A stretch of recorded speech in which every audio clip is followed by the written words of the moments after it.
So I've learned some new things about Pro Pack, and I kind of wanted to make a part two to setting up Pro Pack. I wanted to go over what you should be charging for labor and also what items that you should be putting in Pro Pack, because you shouldn't be putting all of your packing material items in Pro Pack, just certain things.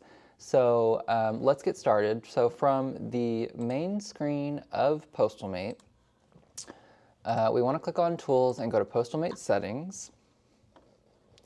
And we want to go down to Pro Pack Settings in the left-hand column. So this very first tab, the General tab, Custom Container Options, making boxes, resizing, and combining boxes should all be checked. So that way Pro Pack will suggest boxes that you could resize or combine to make a larger box if you don't have a box big enough for the item. Pro Pack default mode, I have mine set to advanced because I want all of the options to be displayed to me that are available to me. And for the default process, I have Pro Pack after customer leaves, because I want to be able to pack this item up on my own time, of course before the carrier comes to pick up, but I don't want to have to do it while the customer's in the store. It's a time saver, so I have that checked. So moving on to the fragility tab, the Pro Pack mode that I have here for fragility is on basic, and then the fragility level, my default is semi-fragile.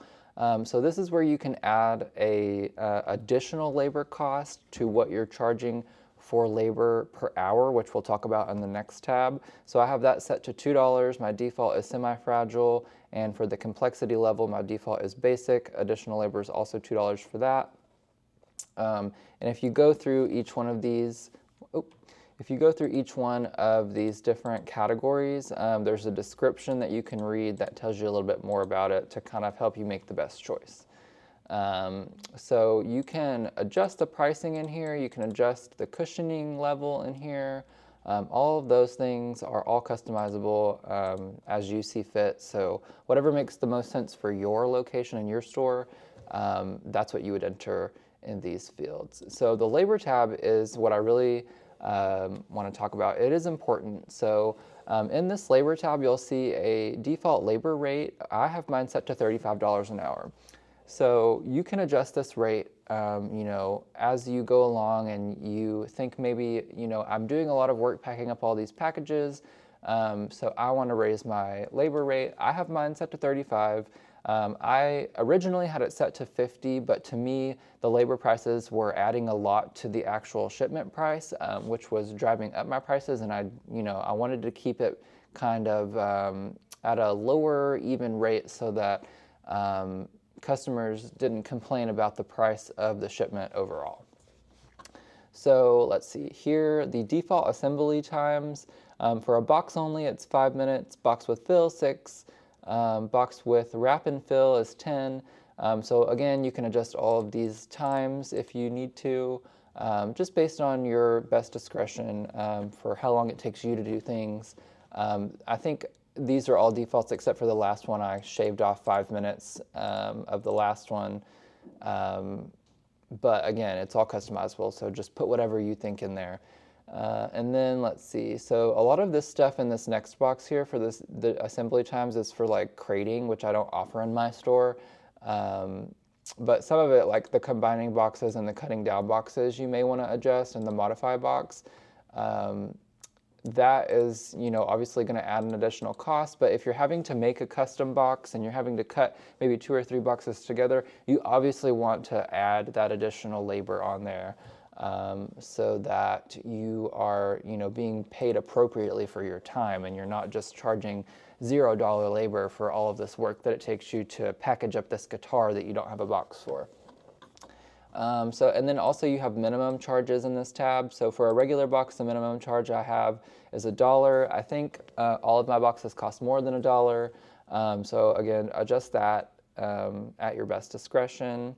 And then of course the materials tab, we kind of touched on this last time. I showed you how to put a box in your inventory and weigh it and put all the dimensions and everything. But this tab, I wanted to touch on the set defaults button. So you can actually come in here and let's use bubble wrap as our example. So For our default bubble wrap, I have mine set to small because I have more small bubble wrap in my inventory than I do large, right? So your default, no matter what you like, no matter what the fragility you set to, no matter what it is that you're shipping, if it's a wooden box or a glass vase, it's going to default to small bubble wrap, right? So I could come in here and change that to the medium bubble wrap and save it, and it would only ever suggest medium bubble wrap no matter what the object is, right? So for me, it makes sense to leave it small. And let's see, let's do another example real quick. Let's look at, so like for your fill, if you had something other than peanuts, or maybe if you just had a different type of peanut and you wanted it to default to, say, like a biodegradable peanut, you could go in here and change that and say, you know, I have these two types of peanuts. I like to use biodegradable peanuts for the most part, and then you could go and change that to your default. So you would just click OK, and then we're going to leave this screen and actually go walk through the process of shipping a package with Pro Pack. So what we're going to do is from the main screen, we're going to click on Parcel or Document under Ship and Mail. And we're just going to pick a sample customer. All right, and then we're going to enter the weight. It's 5 pounds. And then we're going to click on Pro Pack because that's what we want to use. So like I said, it's defaulted to pack later and advanced mode. And my box size is 10 by 10 by 10. It is a semi-fragile object, and everything else on this screen looks good. So the job overview screen, this is also what I wanted to talk about. So you can actually modify the materials that Pro Pack is suggesting from this screen. So based on whatever it is that they are packaging, or whatever it is that they're shipping, you may want to modify it, right? So right now it's only suggesting that I use a 12 by 12 by 12 box and a couple of cubic feet of peanuts, right? So I wanted to go ahead and add a wrap to that because I forgot maybe to check that it was more fragile than it was, and I'm already on this screen, but I know that it's a glass vase, so I'm going to add some bubble wrap, right? So here it is. It's going to tell me that I need to add 4.38 square feet of small bubble wrap. And like I said, the small bubble wrap is my default wrap, so that is what it's suggesting, but maybe to cut down on how much bubble wrap it's asking me to add, I'm going to go in here and I'm going to change this to medium bubble wrap, and I'm going to hit OK. So now you can see if it went from 5 to 2 sheets of medium bubble wrap, and it changed the square footage a little bit. So that's one thing that you can do, right? And I can also go back into the modify and click on wrap and add another layer, because maybe I wanted to wrap that in craft paper after I was done wrapping it in bubble wrap, or, you know, whatever you see fit for the item, right? So this line item is in red because I need to go in and update my quantity on hand, but it is now suggesting that I use the craft paper because I went in and put it on there manually. So from the modify screen, there's tons of different tabs. There's fill, liner, wrap, and box. You could change the box that it's suggesting. If you think there's another one in your inventory that might work better based on your experience, you can come in and remove this craft paper and hit OK.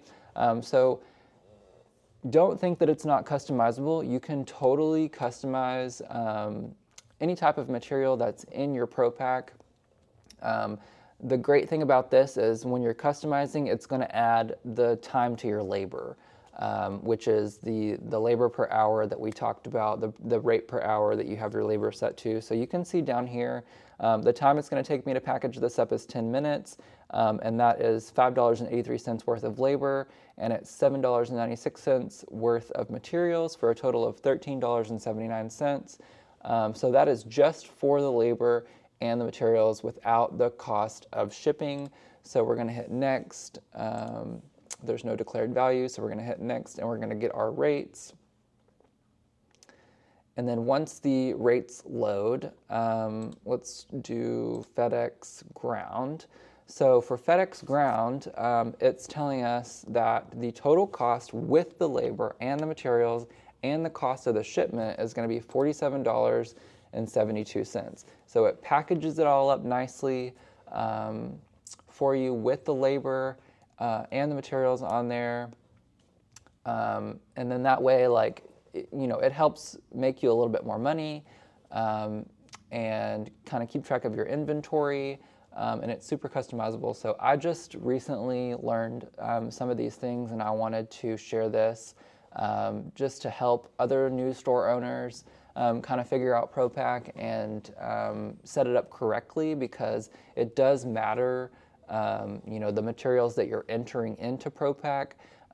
Originally, I wanted to add my poly bubble mailers into Pro Pack so that it would suggest the bubble mailer envelopes to me for certain items. But after talking with someone in my consulting group and talking to PostalMate support, you actually really only want boxes in there, because there's not a lot of labor associated with using a bubble mailer envelope, right? Like, you're just going to throw the item in the envelope and seal it up, and that's it. Like, it takes no time at all, right? But it takes more time to put something in a box, wrap it up, add the fill, tape up the box, slap the label on it. So you obviously want to charge for your time, and it just is going to help you with your profit margins if you're charging for your labor.